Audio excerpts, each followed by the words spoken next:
In this video, I'm going to discuss two ways you could use the information found on this site. The first is to use a copy and share process. The second is to copy all of the files under the File tab and then create a Google Classroom. Both of these options would work well using a class set of Chromebooks. Let's look at what the first option would entail. Begin by sharing the game board. To do this, left-click the box in the top right-hand corner. In order to copy, I need to open it in Google Drawings first. Then, simply go up to the File tab, go down to Make a Copy, rename it, perhaps with your division or name to make it identifiable.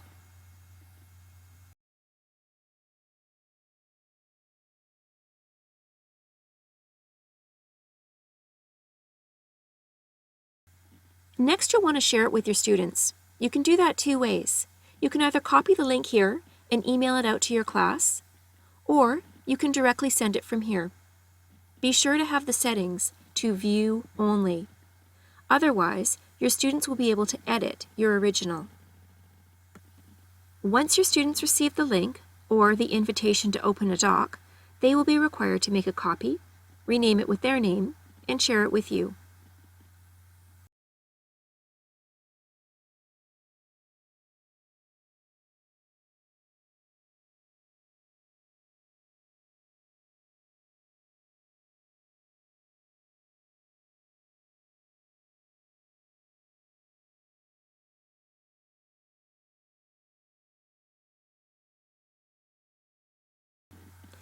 You will instruct your students to begin, which is simply to watch the first video tutorial.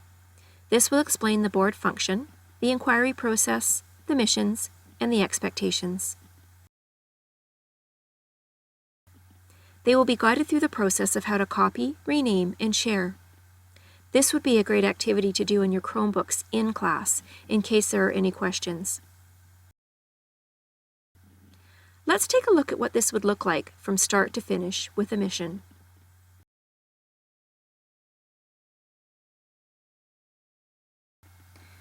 Once the students open the linked mission from the game board, they will be required to copy, rename, and share their doc. On a side note, remember that you can edit or change each mission based on your own needs. Just be aware to also change the rubric. Some missions are more self-guided, while others require direct lessons and activities for practice. I've included some video tutorials for support. For each mission, you can decide if you want the students to come up with a due date, or if they need to write out a due date created by you.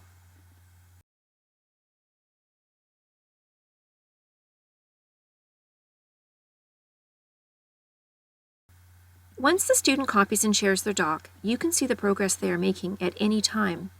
Many students benefit more from formative assessment while they were working, instead of after they've handed it in. If you are unsure of how to make a comment, I will show you a quick example of just how effective it can be. Let's pretend I'm Brad B. You can see that I have copied and renamed my doc. Check your email for the invitation to edit the student's work, and double-click to open it. Double-click on Open Docs, and you can see what Brad has done so far on the first mission. Now, let's get back to Brad. First, he is asked to create a name. Brad has chosen to call himself Ice Charger. Now he needs to write some qualities that could help him complete this mission. Brad might be a little confused by this and decides that he needs to eat junk food for energy. Instead of waiting until after he hands it in to comment, you can do this as Brad is working on it. Back to the teacher view. I can see he has done his avatar, his name, but I want to comment here. Simply highlight, click on the comment icon, and write your comment. Probably not the best idea. Keep thinking. Brad will get this comment, and he can change his answer. He also has the chance to comment back. Once the mission has been submitted, you can add more comments and assess the assignment based on either the rubric provided or using your own scale. The next step is to award the flag. Remember, each student will have a personal game board after making their copy. This is Brad's game board. We can see his name at the top. Brad received an applying on this mission, and I can see that I need a vertical flag. This is the process I would suggest. First, open the flag page with a left click in the top right-hand corner. You will be taken to this page. Go ahead and open it in Google Drawings. I will choose a vertical applying flag and copy it by typing Ctrl-C. Now go back to Brad's game board and type Ctrl-V to paste it. Use a left click to grab the flag and put it into its place. The final mission is student assessment. Begin by selecting one or more of the provided rubrics or something you've created. Once again, copy, rename, and share the documents, and the students will do the same. To complete the assessment rubric, students will be instructed to choose the highlight option and pick a color to select the appropriate sections. You will then be able to see what they've done.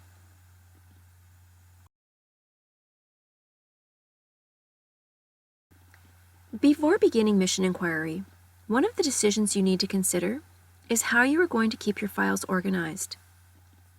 On your Google Drive, you can either create folders for each student, or alternatively, for each mission. As assignments come in, move them into the appropriate folder.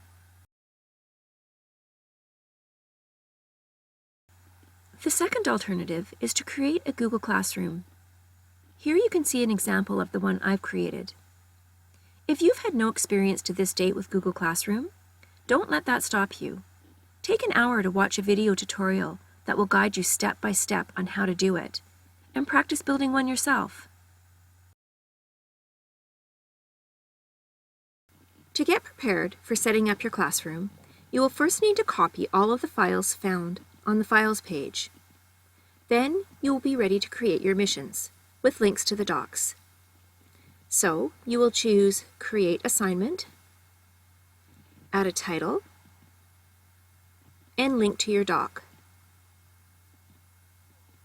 There are also choices for how the student receives the doc.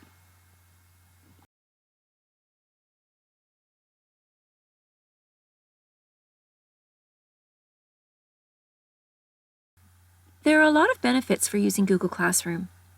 The first is the ability to set up all of the emissions at one time, scheduling and sending assignments at predetermined dates. There is also an optional automatic copy and share feature, so students never have to do this.